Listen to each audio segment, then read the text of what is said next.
आज हायाघाट में बदलाव दिखाई दे रही है। इस बार सभी लोग संगठित, तमाम जो दलित लोग हैं वह इंडिया गठबंधन के पक्ष में है, हमारे पक्ष में है। हम आपके समाज के बेटा हैं, आपके परिवार के बेटा हैं। हमने घोषणा किया है जो सरकारी योजनाओं में हम 1 रुपया कमीशन नहीं लेंगे।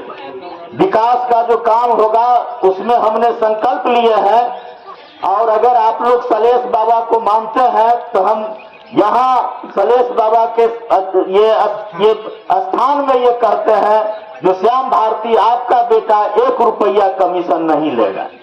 हमने कहा है जो हम विधानसभा में, जब पटना में विधानसभा चलेगा तो उसी बीच हम पटना में रहेंगे, बाकी समय हम आपके बीच रहेंगे। आपके समस्याओं में, आपके दुख दर्द में हम भागीदारी बनेंगे, आपके साथ रहेंगे।